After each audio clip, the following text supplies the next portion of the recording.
Hola, buenas tardes, ¿cómo han estado? Nuevamente, pues muy contentos de poder compartir con ustedes estos temas, este programa, y dándole gracias a Dios que nos permite nuevamente no solo comunicarnos, sino poder llegar a través, como les decíamos, de estas reflexiones al lugar de cada uno de ustedes, y ojalá que también las reflexiones que se han preparado pues no solo lleguen a sus hogares, sino al corazón de cada uno de ustedes. Vamos a iniciar con una oración. Vamos a tomar un fragmento del Salmo 119 para la oración. Tu palabra es antorcha para mis pasos y luz para mis caminos. Te damos gracias, mi Dios, porque vamos en este caminar,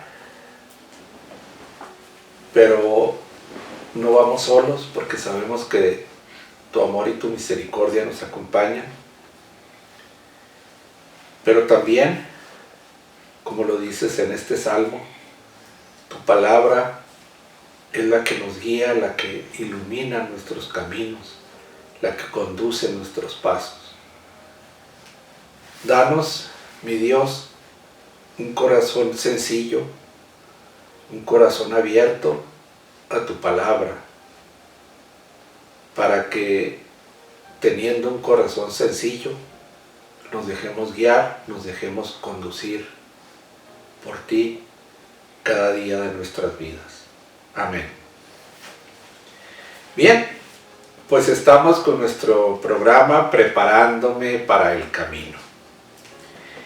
¿Y qué les parece si iniciamos repasando el aprendizaje del tema anterior? Nosotros aquí escribimos 9 puntos de lo que aprendimos cuando repasamos el tema, y se los vamos a compartir. En el número 1 anotamos: aprendimos que Jesús, una vez resucitado, comunicó el espíritu de vida a los suyos. Número 2, aprendimos que el espíritu en la iglesia forja discípulos y misioneros. Número 3, también aprendimos que los seguidores de Jesús debemos dejarnos guiar siempre por el Espíritu. En el número 4 escribimos que a veces, ante la falta de resultados, nos llega la tentación de cansarnos, de rendirnos.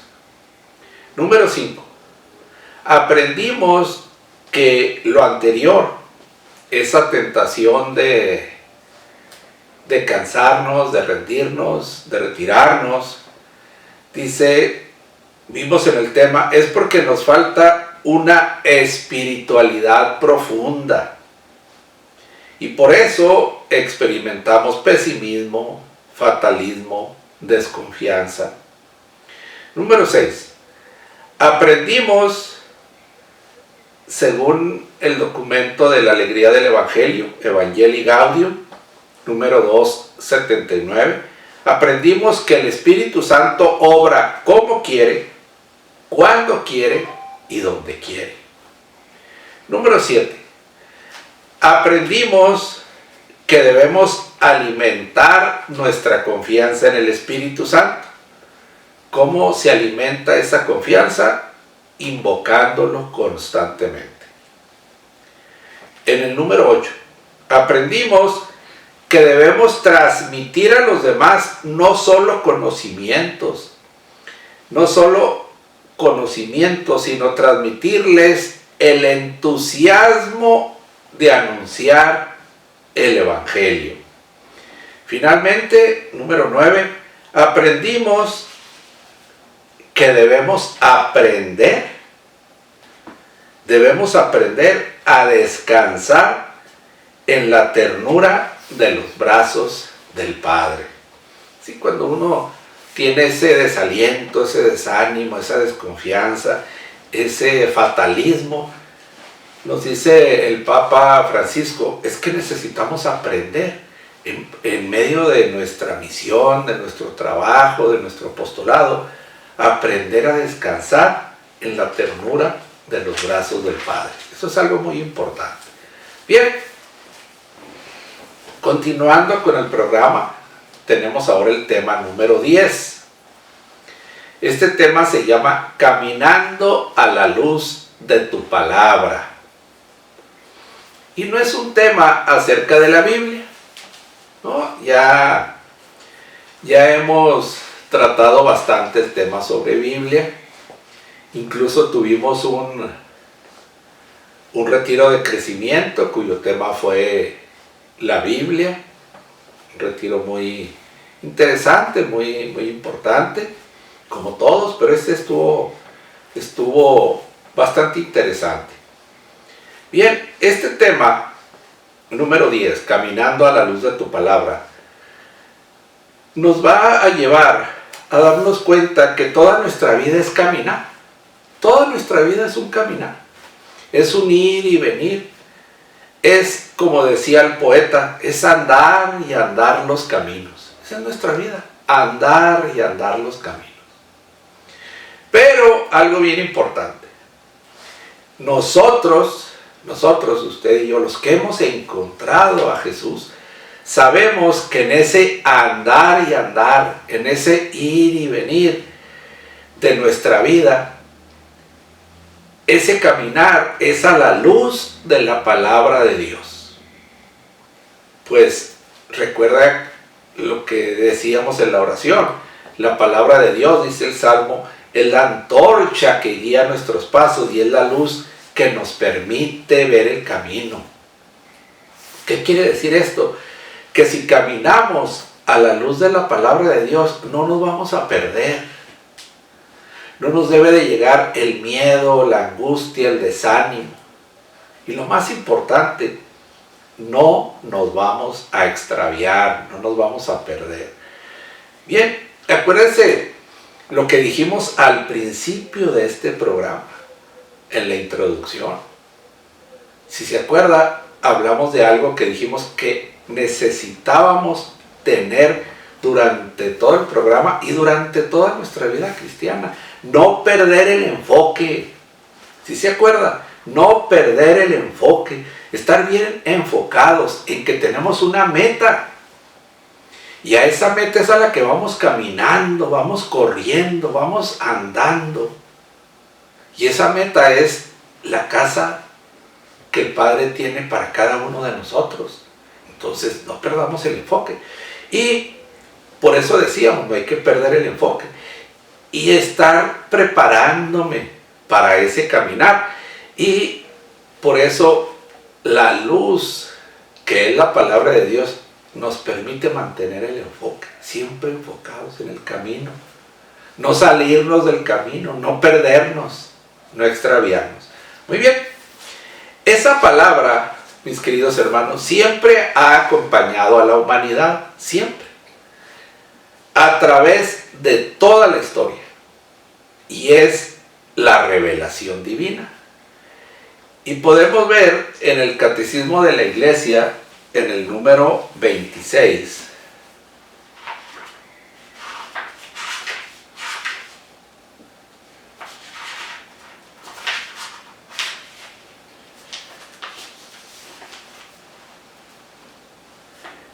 dice: la revelación divina es por la cual Dios viene al encuentro del hombre. Es la revelación divina, es la palabra de Dios, por medio de la cual Él viene a nuestro encuentro. En nuestro camino nos acompaña. Bien, y esa revelación, mis queridos hermanos, podríamos pensar que con el pecado de nuestros primeros padres quedó interrumpida. Bueno, Dios se enojó con nuestros primeros padres porque lo desobedecieron, porque pecaron. Y fue un pecado tan grave. ¿Por qué? Porque el mandato era muy sencillo. Cuando uno estudia teología, aprende eso. Que el pecado fue gravísimo porque el mandato era sencillísimo de cumplir. Puedes comer de todo, menos de ese árbol. Come de todo lo que hay, menos de ese árbol. Era tan fácil de cumplir el mandato que al desobedecer a Dios, pecamos gravemente. Pero si estudiamos el catecismo de la Iglesia Católica, nos damos cuenta que esa revelación no fue interrumpida ni siquiera por el pecado de nuestros padres. Fíjese, dice el número 55 del catecismo, dice: esta revelación no fue interrumpida por el pecado de nuestros primeros padres. Dios, en efecto, después de su caída, los alentó con la esperanza de la salvación, con la promesa de la redención, y tuvo incesante, o sea, siempre, incesante cuidado del género humano. Entonces, ¿qué es lo que quiere decir? Otra vez, que esa revelación no se interrumpe por el pecado de nuestros padres. Y así Dios fue revelándose al hombre a través de toda la historia de la humanidad, a través de toda la historia que nosotros sabemos que se llama historia de salvación. Y vamos a leer un pasaje con el que inicia uno de los libros más hermosos de la Biblia. Es un libro de los más maravillosos. Algunas personas dicen que es algo complicado de leer, pero es un libro muy sencillo, créamelo, y muy hermoso. Es la carta a los Hebreos y empieza con lo siguiente, es el capítulo 1, versículo 1 y 2. Dice: en diversas ocasiones y bajo diferentes formas, Dios habló a nuestros padres por medio de los profetas, hasta que en estos días, que son los últimos, Dios nos habló a nosotros por medio de su Hijo. Fíjese cómo pues Dios se fue revelando al hombre, poco a poco, y dice gradualmente, dice la teología. Así fue la pedagogía divina, la manera de Dios de darse a conocer, de enseñarnos, de educarnos, de tomarnos de la mano, pedagogía, tomarnos de la mano, llevarnos por el camino, irnos hablando, dice en diversas ocasiones, bajo diferentes formas. Dios nos ha hablado, primero por medio de los profetas, y en estos días que son los últimos, la culminación de los tiempos, nos habla a todos nosotros por medio de su Hijo Jesucristo. ¿Qué quiere decir esto? Dice el catecismo. Vamos a ver nuevamente el catecismo, ahora el número 73.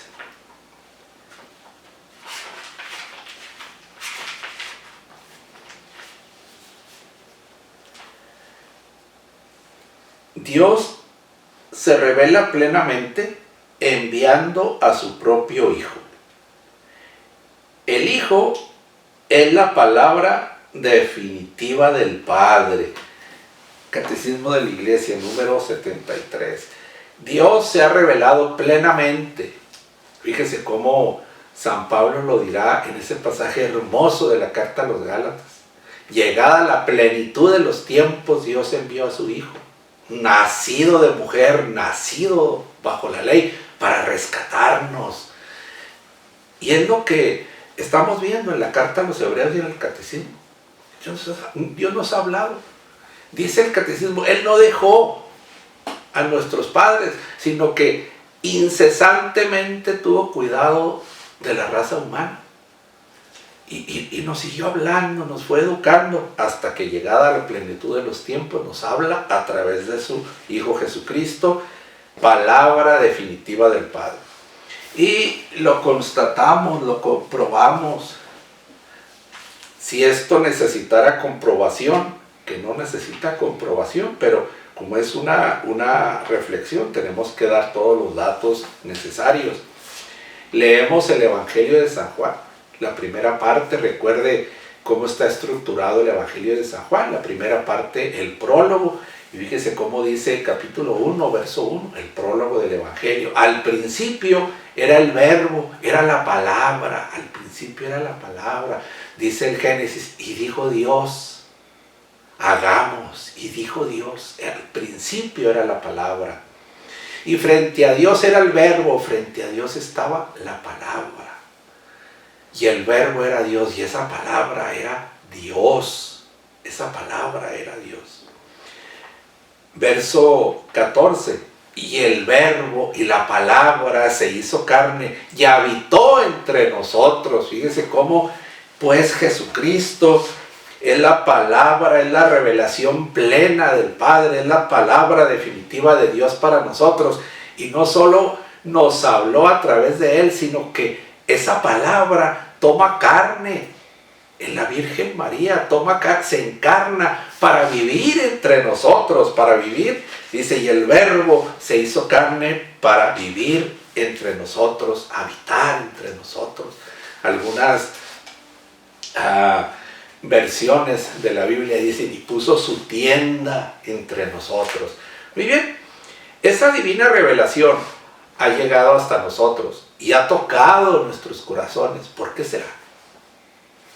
Por el compromiso misionero. Fíjese cómo estamos amarrando todos los temas.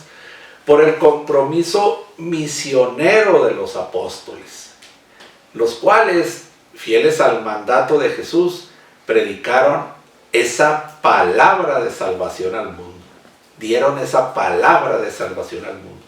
Dice San Pablo en la primera carta a Timoteo, cuando le está dando consejos a Timoteo, le dice, ¿por qué? Le da una razón de por qué debe de ser comprometido, de por qué debe de cumplir su misión, de por qué debe de estar hablando esa palabra. Dice, porque Dios quiere que todos los hombres se salven. Capítulo 2, primera carta a Timoteo, versículo 4. Dios quiere que todos los hombres se salven y lleguen al conocimiento de la verdad. ¿Y quién es la verdad? Jesucristo. Dios quiere que todos se salven, que todos nos salvemos y conozcamos a Jesucristo. Por eso el compromiso que cumplido por los apóstoles, por eso la palabra ha llegado a nosotros para iluminar nuestras vidas. Este es el compromiso que todos debemos cumplir. Usted y yo y usted. Predicar la palabra de Dios, para que esa palabra sea antorcha para los pasos de todos aquellos que no lo conocen, que no conocen a Dios. Para que la palabra de Dios pueda iluminar el camino de todos los que andan extraviados en los caminos del mundo, que son tantos, pero que son caminos que no llevan a Dios, que no llevan a la salvación. Quiero invitarlos en este momento, aparte de la tarea que vamos a tener, a que hagamos ese compromiso, mis queridos hermanos, de llevar la palabra. ¿Se acuerda cuando hicimos aquel retiro de crecimiento, esa dinámica de pasar la estafeta? Que hagamos el compromiso de llevar la palabra como una antorcha en nuestras manos. Ahora que está hablándose de que este año sí va a haber Juegos Olímpicos en Japón, ya están los corredores con la antorcha en la mano, caminando esos caminos desde Grecia hasta Japón. Pues así nosotros, que llevemos la palabra de Dios como una antorcha en nuestras manos, que sea la luz que ilumine la oscuridad de los corazones. A veces nos preguntamos, bueno, ¿y para qué quieren que uno ande ahí sirviendo, trabajando? Ahorita que estuvo el retiro de evangelización. ¿Por qué quieren que uno ande? ¿Por qué esto? ¿Por qué tantos equipos, tanto servicio? Porque se requiere que sea esa luz que ilumine la oscuridad de los corazones, tantos corazones que están en tinieblas, mis queridos hermanos. Que sea esa antorcha que lleve calor para los corazones fríos, apáticos, desinteresados. Que sea el aliento de esos corazones cansados, desanimados. Que sea una antorcha de esperanza que llegue donde hay desilusión, desesperación. Tantas personas que dicen, ¿ya para qué? Ya nada es posible. Nada va a cambiar, yo no voy a cambiar. Que esa palabra, antorcha en nuestras manos, sea la luz del perdón, donde hay tanto odio, tanto rencor. En pocas palabras, para que todos, no nada más usted y yo, no nada más yo y usted, sino todos puedan caminar por esta vida a la luz de la palabra de Dios. A veces ve uno una frase en alguna estampita, en alguna tarjetita, en algún póster. Una frase muy conocida, muy usual, que dice: somos la única Biblia que muchos van a poder leer en su vida. Así es, mis queridos hermanos. Y mire, vamos a leer un pasaje de la segunda carta de San Pablo a los Corintios, capítulo 3. Y dice: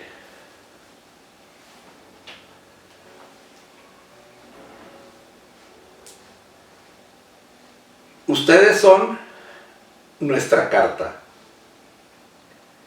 La llevamos en nuestro corazón, pero todos la pueden leer y entender.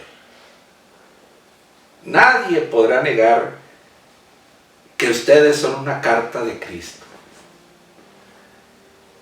Escrita no con tinta, sino con el Espíritu de Dios vivo. No grabada en tablas de piedra, sino en corazones de carne. Pues muy bien, mis queridos hermanos, la invitación también es que seamos una carta de Cristo para el mundo. Es cierto esa frase. Usted y yo, nosotros somos la única Biblia que mucha gente es la única que va a poder leer o ver en toda su vida. Entonces seamos una carta de Cristo para el mundo. Una carta, como dice San Pablo, que no está escrita con tinta, sino con el Espíritu de Dios. Por eso veíamos en el tema anterior, el Espíritu nos guía, nos ayuda. Una carta que no está grabada en tablas de piedra como la ley antigua, sino que está grabada con la sangre de Cristo en nuestros corazones, en cada uno de nosotros. Y como dice el apóstol, una carta, sí, que debemos llevar en nuestro corazón y que llevamos en nuestro corazón, pero que todos los que viven junto a nosotros, los que trabajan con nosotros, los que van a la escuela con nosotros, los que están en la comunidad con nosotros, los que encontramos en la parroquia, en la tienda, en la calle, que todos la puedan leer y entender. Ese es el compromiso, esa es nuestra misión. Pues muy bien, vamos a la tarea. ¿Cómo andaremos con las tareas? Me da risa de nervios porque ya son 10 temas, ya son 10 tareas. Ojalá que vayamos al día con nuestras tareas. Mire, tenemos una tarea en dos partes. Primero, trabajo de redacción. El trabajo de redacción se llama ¿qué clase de carta soy para los demás? Y usted se va ahí en su cuaderno de tareas, va a redactar una carta. Y se va a describir usted. No va a describir a Miguel, a Mari, a Marisol, al padre Jaime. No. Se va a describir usted. ¿Qué clase de carta soy para los demás? Cuando los demás me ven, pueden leer en mí que me encontré con Jesucristo. Pueden entender en mí que soy un cristiano. ¿Qué clase de carta soy para los demás? Y otra vez, un trabajo con mucha sinceridad, mucha honestidad. A nadie podemos engañar. Segunda parte de la tarea, es un trabajo para recordar. Les pedimos que digan cuál fue el tema del retiro del crecimiento en el que surgió la siguiente exhortación. Por sus frutos los conocerán, por sus frutos los conocerán, por sus frutos los conocerán. Muy bien, vamos a hacer una oración para darle gracias a Dios nuestro Padre, que nunca ha dejado de cuidarnos, dice el catecismo, incesantemente, siempre ha tenido cuidado de nosotros. No nos dejó tirados en el pecado, sino que nos alentó con su palabra de salvación, de redención. Un día, la descendencia de la mujer le dijo a la serpiente, un día la descendencia de la mujer te aplastará la cabeza. Un día mi Hijo Jesucristo vencerá el pecado y a la muerte. Te damos gracias, mi Dios, porque nos das tu palabra que es vida, tu palabra que es luz, que nos libera de la oscuridad, del miedo, de la angustia, del qué ir a pasar, y nos lleva, nos ilumina en el camino, en este andar y andar de nuestra vida, para un día encontrarnos contigo allá en el cielo. Amén. Amén. Bien, tenemos la frase del día. Esta frase del día no es de un jesuita, no es de un humanista, no es de un pensador, es de un salmista, estudiando el libro de los Salmos, este salmo en particular, el Salmo 119, se cree que también fue escrito por el rey David, pero no se ponen de acuerdo los escrituristas. Unos dicen que es de Esdras, otros dicen que es de Nehemías, y que era utilizado muy fuertemente en la liturgia durante el tiempo del segundo templo de Jerusalén, pero es de un salmista. Es el Salmo 119 y la frase es la siguiente, es un pasaje del Salmo. La explicación de tu palabra, Señor, es luz que ilumina y proporciona instrucción a los sencillos. La explicación de tu palabra. Debemos dar razón de nuestra fe a todo el que nos lo pida. Y es una luz que iluminará los corazones sencillos, los corazones que se abren a la voluntad de Dios. La explicación de tu palabra, Señor, es luz que ilumina y proporciona instrucción a los sencillos. Muy bien, nos estamos viendo dentro de 3 semanas, si Dios lo permite. Hasta luego, bye, que estén bien.